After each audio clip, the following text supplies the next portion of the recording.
Those of you who heard our interview last Sunday night with Professor Philippe Sands, QC, or have read his book, East-West Street, will know that two important principles of international law, crimes against humanity and genocide, were invented by two Jews, Hirsch Lauterbach and Raphael Lemkin, respectively.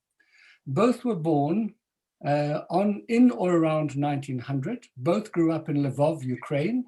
Both men's families were murdered by the Nazis, and both invented their very novel legal concepts in order to prosecute the Nazis who were standing trial at Nuremberg.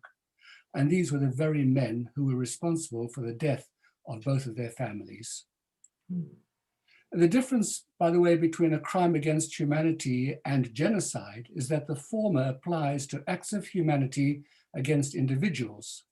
Genocide is inhuman acts against individuals because they form part of an identifiable group. Reading the first three parashiyot of the book of Exodus that describe the increasing enslavement of the Israelite nation at the hands of the Egyptian oppressors, I find myself wondering whether the Torah is describing here a crime against humanity, or perhaps one of the first recorded acts of genocide. Which of these two legal concepts are more important from a Torah perspective? First of all, at the outset, we need to be cautious about trying to map contemporary legal concepts onto a Torah narrative, because the Torah in its timeless divine truth stands above and beyond political, legal, or ethical constructs of our modern world. But the exercise is nevertheless worthwhile, if only better to understand where the Torah places its emphasis, on the individual or on the group. At first reading of these chapters, it seems that we're looking at a clear case of genocide. Quote, "A new king arose over Egypt who did not know Joseph. He said to his people, 'Behold, the people of the children of Israel are more numerous and mighty than we. Let us be cunning with them, lest they increase. And it shall be that if a war will occur, they will join our enemies and wage war against us.'" And from the outset and throughout the 210-year Jewish sojourn in Egypt, it's clear that the Jews are despised as a group by the Egyptians. And of course, this whole matter comes to a head with the new Pharaoh. Nevertheless, a broader reading of the Bible leads me to believe that the real emphasis is on the individual, not on the group. And while it is true that we have a strong concept of kihila, of community, time and time again, the Torah emphasizes that it is the individual who lies at the heart of the collective. Maimonides reminds us that each individual human being carries a moral responsibility for the world and should view their next act as if they were tilting the balance. On Rosh Hashanah, we are judged as individuals, which of course is emphasized in the imagery of the sheep passing one by one through the gate of the corral.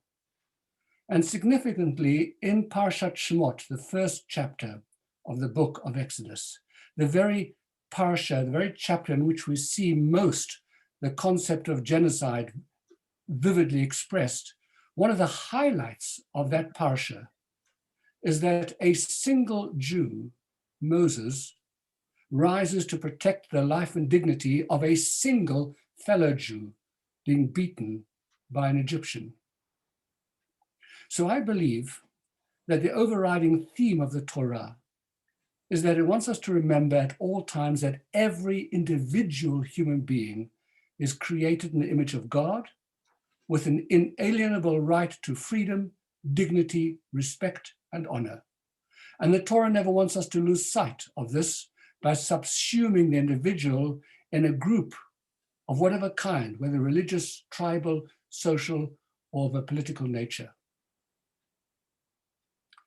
And this brings me, therefore, to President Joe Biden's inaugural address earlier this week. The historian Arthur Schlesinger Jr., as quoted, by the way, in a Times editorial, once said that the presidential inaugural address is a form of oratory where, quote, the platitude quotient tends to be high, the rhetoric stately and self-serving, the ritual obsessive, and the surprises few. And there were certainly no shortage of platitudes in the 20-minute address. Opportunity, security, liberty, dignity, respect, honor, truth, unity, all the democratic values that the United States of America espouses as its national ideal. So what do you expect from an inaugural presidential address? But the sacredness and the dignity of every human being is a value that the Torah itself bequeathed to the world long before the United States of America adopted it in the name of democracy or of individual freedom. And these are values that are patently not yet available to many millions of human beings living in other countries.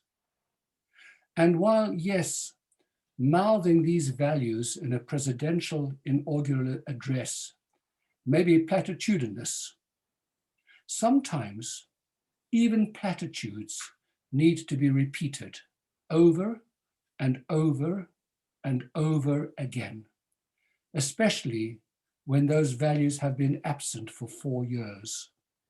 So they become firmly embedded as the currency of the country, and so that the world never loses sight of their importance, and so that nations do not stand by silently when they see them being abused. Shabbat Shalom.